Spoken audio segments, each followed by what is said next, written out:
We're all good?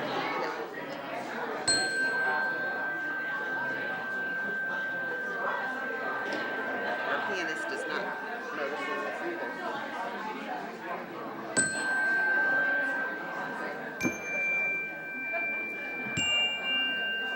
It is Star Trek.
We offer these opening words a little more quietly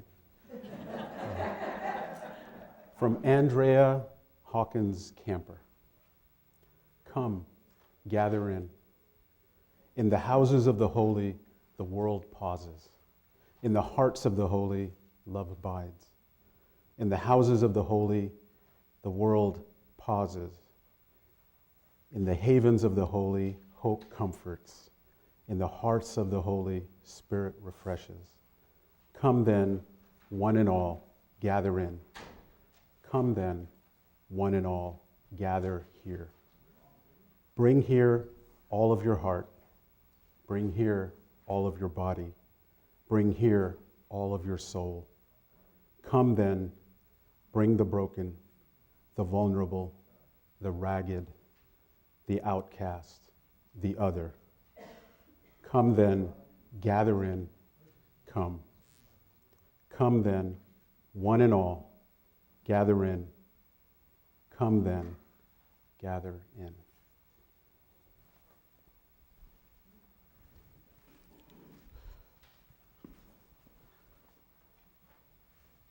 Will you join me now in lighting the flame?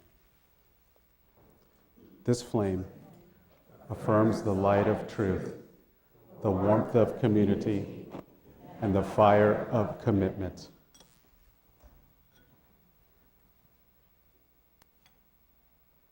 And please join us now as you're willing and able in our opening hymn, number 188, Come, Come, whoever you are.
Just in case you're wondering.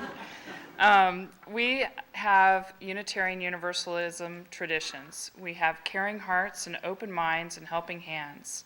We are inclusive and welcoming. Our mission is to grow together, spirit and reason, with fellowship and justice. If you're here for the first or second time, thank you. We welcome you. Please stay for coffee and conversation after the service right outside. And we welcome you wherever you are on your spiritual journey. If you'd like to know a little bit more about what's going on in our community, please check the announcements and information included in the inserts in our order of service. And if you have any joys or sorrows that you'd like to share, please fill out a slip in the back of the sanctuary and hand it to the worship leader during our offertory time and when we are lighting candles. We have a religious tradition that each person is worthy and sacred, and in that spirit, I invite you to each turn and greet one another. And after this, should we do the announcement? We'll do an announcement after that. Thank you.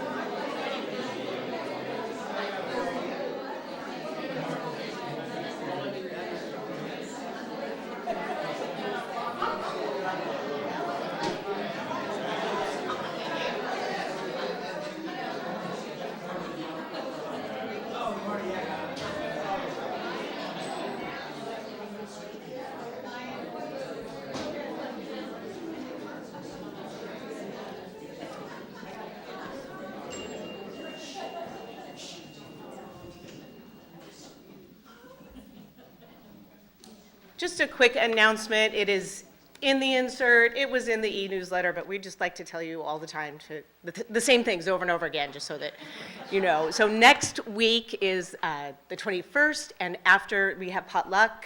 So we do invite everyone, please, to get some food and then come inside here. We'll be holding a town hall meeting. The Ministerial Search Committee will be presenting kind of all the information that we gathered through the focus groups and through the survey.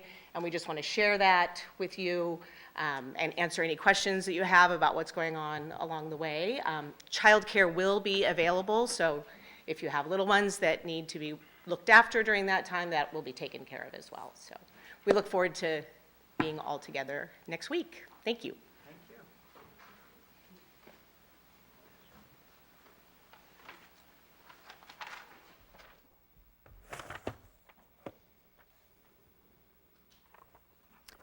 Well, good morning. I'm going to try that again. Good morning. Good morning. There we go. Please turn in your hymnal, unless you know this by heart, to number 560, which we will read together. You can stay in your seats. But this is our unison reading for today, Commitment. People say, what is the sense of our small effort? They cannot see that we must take one brick at a time, take one step at a time. A pebble cast into a pond causes ripples that spread in all directions. Each one of our thoughts, words, and deeds is like that. No one has a right to sit down and feel hopeless. There's too much work to do. Please rise in body or spirit or both and sing 123, Spirit of Life.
As we move into a more contemplative space, you're welcome to come forward to light a candle for a joy or a sorrow. And you can also share with me a written joy or sorrow that you'd like to be spoken out loud.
prayer, reflection, and meditation. And as we find ourselves slowing down our breath and settling into our seats and wherever we may be in this beloved sanctuary, let us be grateful. Several people have expressed their gratitude and joy that Janice Paquette is doing well after her first new knee arrived in her body. She had surgery, and if you're interested in being added to the Lots of Helping Hands website for her, which is a way to help her with food or rides or what she may need, please see Sally. We are grateful to Sally for taking that on as often she does. Stephanie has a lot to celebrate. 31 years of marriage to Craig, the 23rd birthday of her daughter, Tegan, and she celebrates to the life of her dear friend, Annie.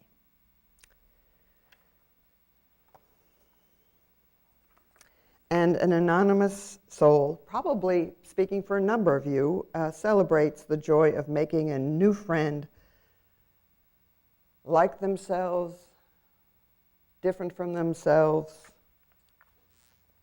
a person with whom they can connect. I know that a number of you can say that.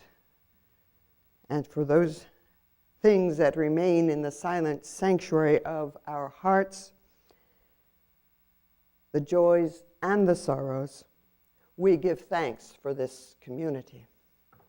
Spirit of life, creative force known by many names and no name. We are indeed grateful for another day to wake up, to become more awake in our days to all that needs our care and attention and love. There have been tragedies throughout the world, as often there are. The world being what it is and our human capacity being what it is.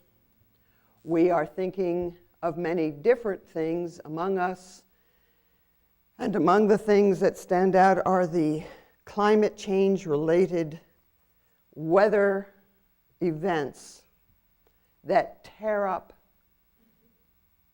parts of our country and parts of the world around. Most recently here in this country, the panhandle of Florida, another tragedy. Not alone the responsibility of Floridians to take care of. We all need to pitch in. And we also don't understand sometimes how it all comes about, or that people ignore what it is that we do to help create these worse than ever storms, at least in human memory. But we do know one thing.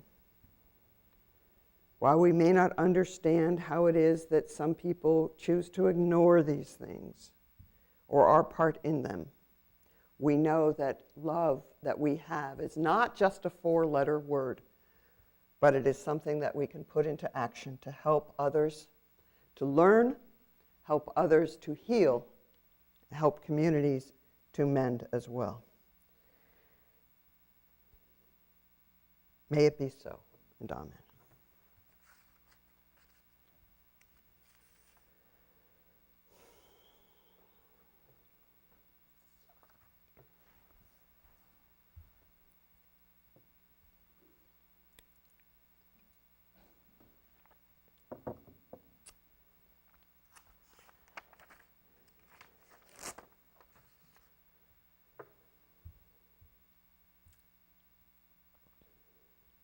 A mom and dad work long hours. They teach their children their values of love and respect and know that to reinforce those values in community, they need to find a religious community where people may think differently but love alike in the filial sense friendship they love alike. A teen survivor of abuse considering suicide agrees to go along with a friend to her church. An old-timer who has lost his family, lost connections to old friends who one by one have left the area or have died, who longs for healing. A refugee family come to this country to avoid government death squads. An immigrant family come here without papers, seeking asylum in a desperate escape from drug cartel violence. A grieving young woman whose sister just died suddenly. A gay man come here without papers from another country, seeking asylum himself in a desperate escape. Where who you love can get you killed. Two women with a young child whose family is mildly tolerant but distant, who want loving and accepting community for their young son to grow up in. The person who just doesn't believe the dogma anymore of their faith tradition, the one they grew up in or married into, a tradition that doesn't allow questions, that doesn't make room for uncertainty.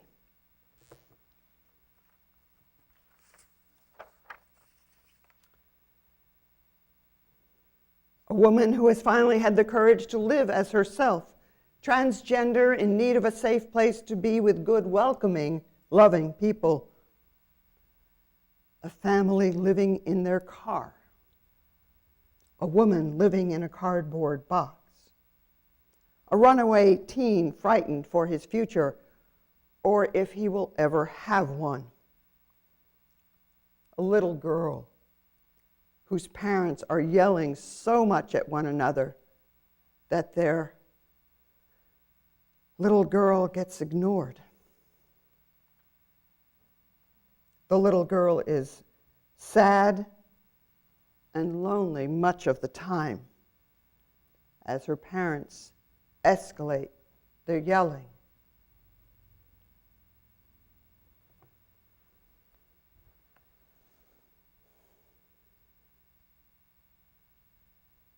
What do you want to be as a congregation?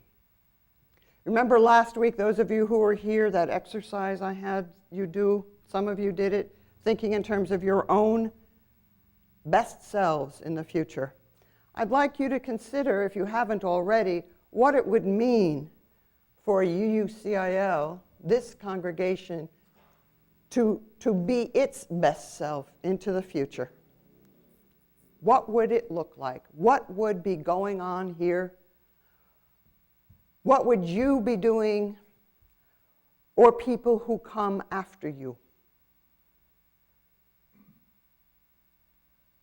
What matters? Would it matter if UUCIL didn't exist?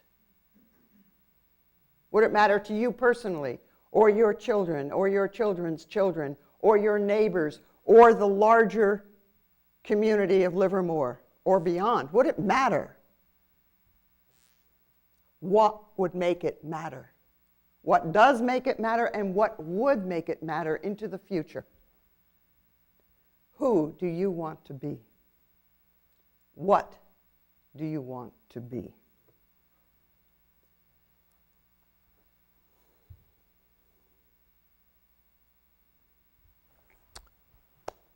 Well, I can't be in two places at once. Can you? I know a lot of folks like to do things, multiple things at once. They call that multitasking. But you're in one place while you're multitasking. I can't be in more than one place. If I could have been, I would have been at the San Francisco church listening to our president, be careful what you say. Let's see. Susan Frederick Gray, the president of the Unitarian Universalist Association. Whew, got through that one. What she talked about was a lot of what we've been talking about here, about hope, about optimism, and her optimism for Unitarian Universalism into the future. And she said a few things that I think bear repeating.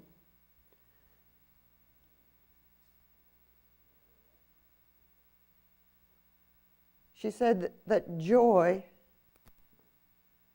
is an act of resistance. Joy is an act of resistance. Well, that sounds pretty good to me. Joy is an act of resistance in a time when, regardless of your political point of view, this is a tough, tough time. And for many of us, there are days when we wake up in the morning and say, am I in a dream? Or am I in a nightmare? Joy is an act of resistance. I like that. It feels good to me. It feels useful to me. She also said that Unitarian Universalism has a message, not only in our principles, but in the things that we do, that the world needs now more than ever. We have a message in Unitarian Universalism that the world needs now more than ever. And the world, well, yes, that's global, but the worlds that we work in, that we live in, that we function in, that this congregation is a part of, needs the message that we have. The message of love. The message of human efficacy, that we can make a difference. Not only one by one, no. Together we can make a greater difference.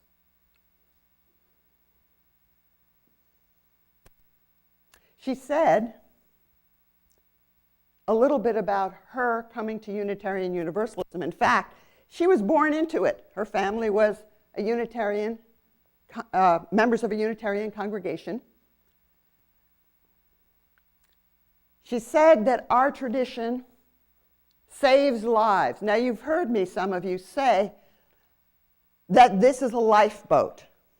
This is a lifeboat. And for her, when she was a little girl, her parents, that last little story about the little girl, her parents were having a really hard time, yelling, slamming doors, ignoring her needs in certain way, her emotional needs.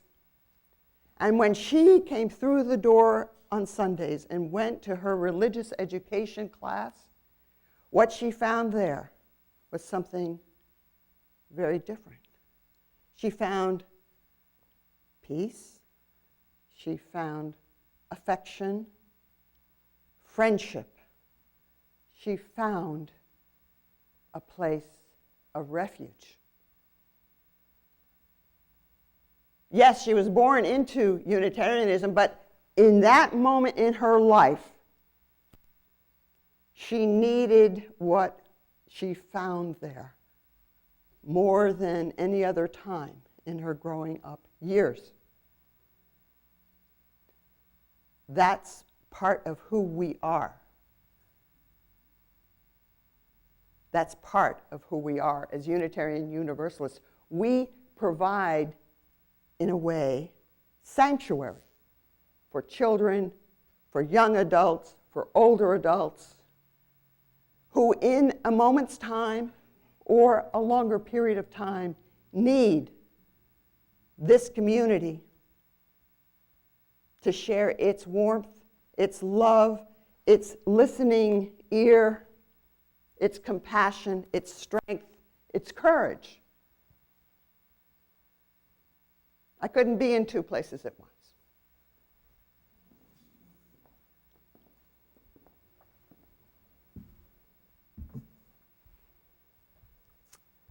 So if you imagine this congregation 5 or 10 years down the road, some of you are thinking,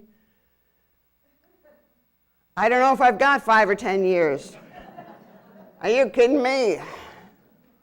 Well, you know what? I've said it before and I'm going to say it again. This place isn't just for you. It's not. It's for the people who haven't gotten here yet. And I'm only here a very short period of time, and the truth is, whatever your age, you don't really know. I worked in AIDS for many years, believe me. You don't know what will come down your path in life. But yes, a lot of us with white hair think 5 or 10 years, hey, I don't know. But we need to think ahead for our children, our children's children, or our neighbors' children's children, or our community's children's children. Part of my job with you, part of the work, is to help you to look at yourselves and this congregation objectively as you can, with love and kindness. Any good, healthy organization, any strong organization, or one that aims to be, has certain qualities about it. I'm not going to name them all, but some of them I think are quite relevant. One is to be self-reflective, as honestly as we can be, about what works and what doesn't, what mistakes may have been made in certain situations, to face those mistakes, and to make changes.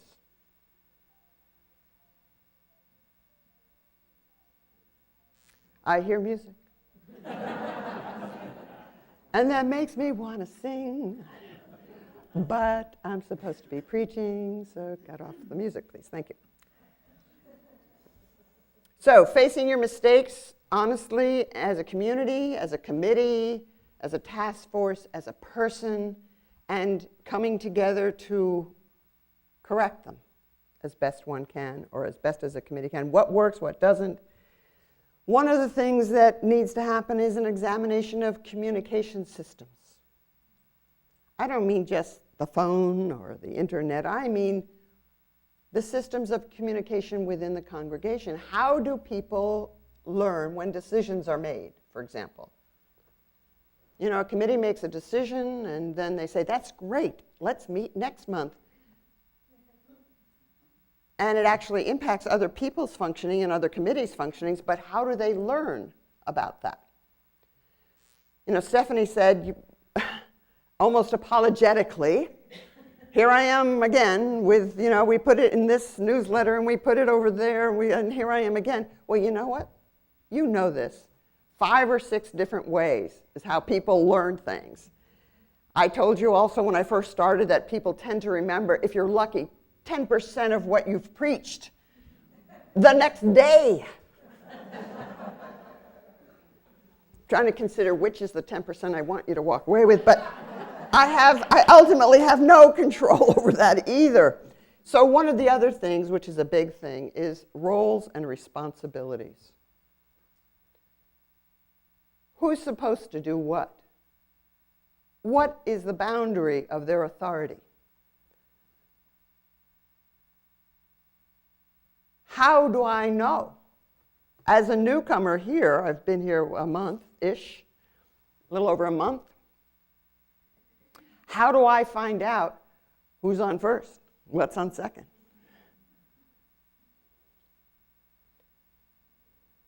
Do we have policies for difficult situations? Do we have policies? Do the committees have what could be called a charge, or a purpose that meets with or is in service to the larger mission of the congregation? Is the larger mission of the congregation clear?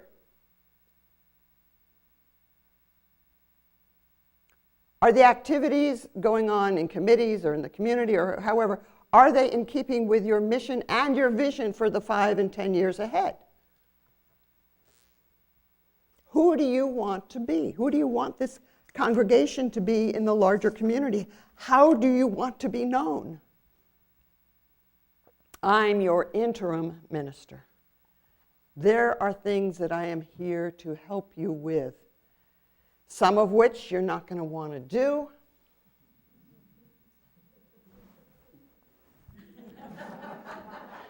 Some of which you're going to let us do begrudgingly, and some of which you might say, actually, you know, I wasn't so sure about it at first, but now that I've let it try itself out, let us try it, it's actually not a bad idea. I'm into that part of it. I don't know yet how much you've done about dealing with past hurts as a congregation, healing around recent and past hurts as a congregation. I don't really have a sense of that. I hear different things from different people. I'm not sure you're all keenly aware of just how strong you are in your skills and how relevant and important that love that you share is, not only here, but out in the world.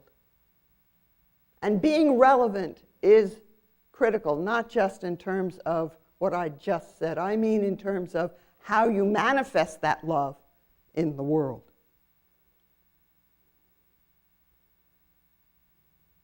When your new minister arrives, I want them to see you. And the best way to let that happen is to let that happen, but it's also to prepare, which means some work and difficult moments and potential conflict. And so how you deal with conflict is part of sort of like what I'm looking at. How is conflict dealt with here? Is there room for growth in that area too? Some of the stories that I gave you, little vignettes, and I told you about Susan Frederick Gray's experience as a child. Some of those little pieces are my story.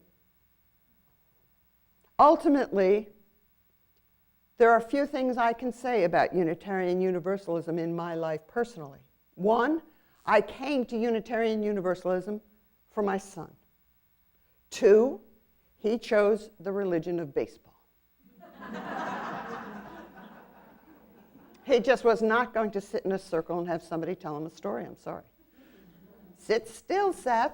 Now sit still. No, that wasn't happening. But I came ostensibly for him, and what I found was something for me. My first service was at the Oakland Church, and I sat there, and tears rolled down my cheeks, because all those years that I didn't even know there was such a thing as Unitarian Universalism, I didn't know, and I so much needed you. I didn't know. So for those of you who think, oh, well, we really shouldn't proselytize, I don't want you to proselytize, such a bad word. But I want us to make sure that the people who might need to be here, might need you, know that you exist. I will not regale you with my hard life story as a child and a young adult, but I had some very challenging moments. If only I knew you existed. And so when you hear me talk about making some changes about outreach, or in reach. Either way, they're both important. Know that they come from this place in this human being here that knows the cost of not finding a community to love and be loved by.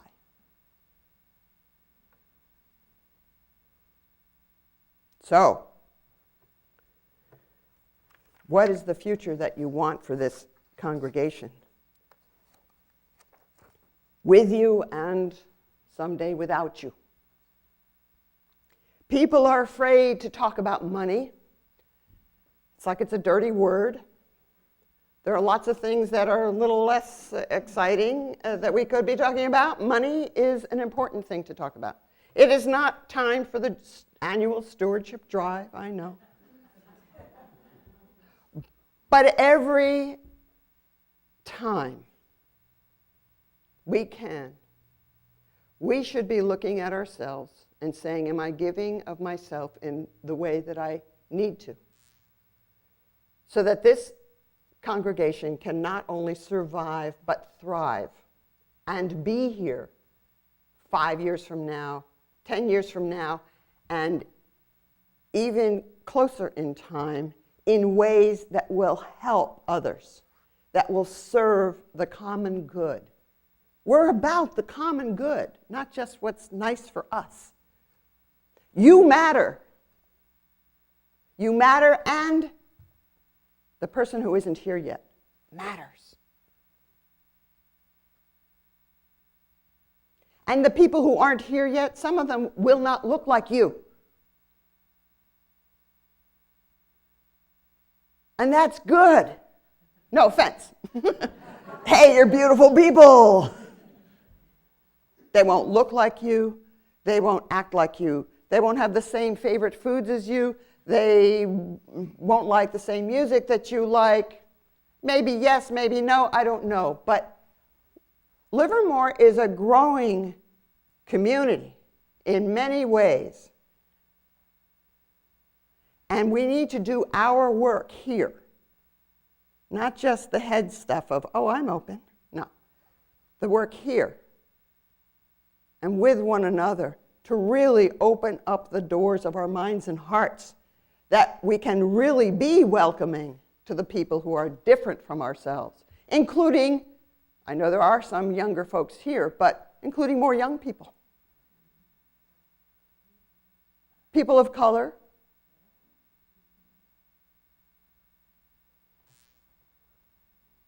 More queer people. I'm queer. I know some of you don't like that language, but it's mine. Thank you. It's my identity, and that's just fine with me. There are all kinds of people. There are also people who aren't educated in the same way that you're educated. I think we overemphasize, I've said it before, I'll say it again, we overemphasize intellectual intelligence. We need to, that's great. We also need to value emotional intelligence. And there are plenty of people who are smart but not as educated as you, or not quite academically motivated but have a lot to offer as human beings, and they need to feel like it's okay to be here. I have had a few times in my life when people have said, you know, I came to this congregation, not this one in particular, in the past, I've come to this congregation a few times, and the sermons are so intellectual, I don't feel like I belong. Well, in case you didn't know, this is not a college classroom. This is a church. This is a place to share our love. We do not think alike necessarily, but we must love alike in the sense of friendship and welcome. I hope you remember some small percentage of what I've said today. I don't know. I wish I'd known you were here so long ago. Please, if you remember anything, remember that. Not just me, but Susan Frederick Gray. And I think probably some of you too. Yes, I see some heads nodding. So the one other thing I will end with is that we need to be able to tell our stories individually and collectively of what life was like, how we found Unitarian Universalism, or this congregation in particular, and how that has changed our lives for the better. We have to be able to do that and be proud of that, feel good about it. It's not idle boasting, it's your experience. Share your experience of love, commitment. Yeah, struggle too. You're not a family as much as the warmth of family can be found here. You are a religious home with doors that need to be wide open. The doors there, the doors of your hearts, the doors of your minds. So may it be. And amen.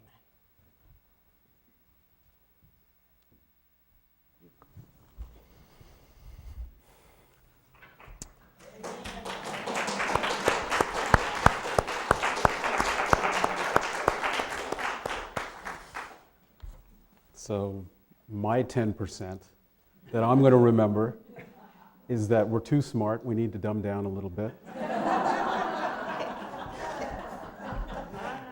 No.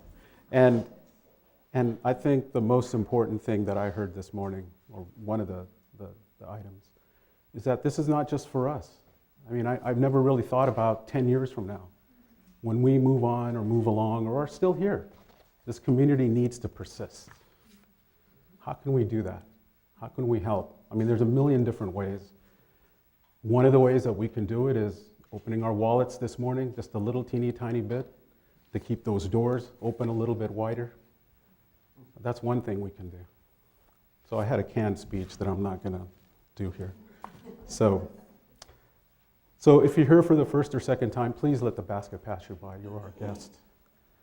But for the rest of us, we now take an offering to realize this common great vision that Reverend Jay just described. Will the ushers please come forward?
As always, we thank you for your generous contribution for the good work of this church. Thank you. So we're going to sing a hymn, and you don't need your books. What? What? We don't need our books? Yeah, you don't need your books, okay?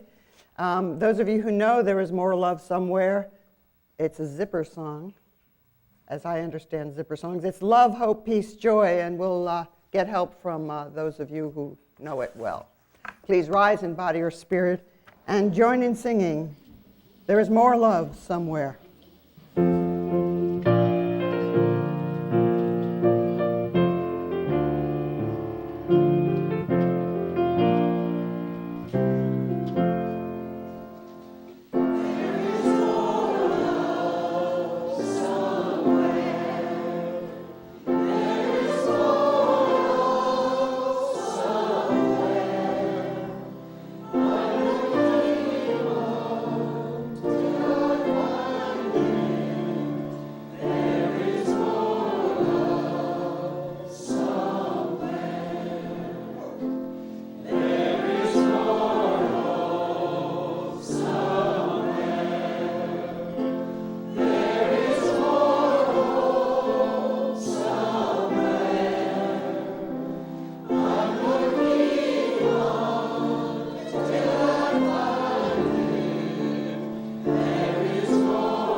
joy.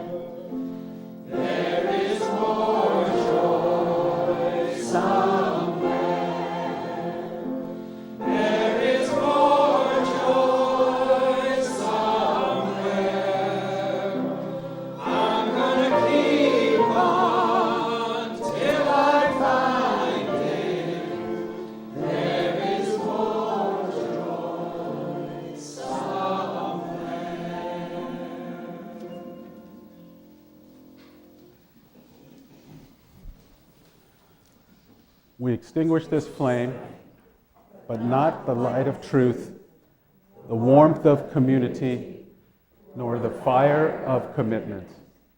These we carry in our hearts until we are together again. So reach across the aisles. Somebody grab that woman's hand. Okay. Look around the room. These are your people, your community, with whom there is joy and there's also struggle, with whom there is opportunity to grow personally and as a community, with whom there are differences and ways to deal with them with kindness and love. There are expectations met and disappointments. May we find our way together, one day, one step at a time. Amen.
A restless peace be unto you. Do not do evil, but do the good you dare to dream. And please join us outside for coffee and conversation. Let's keep it rolling.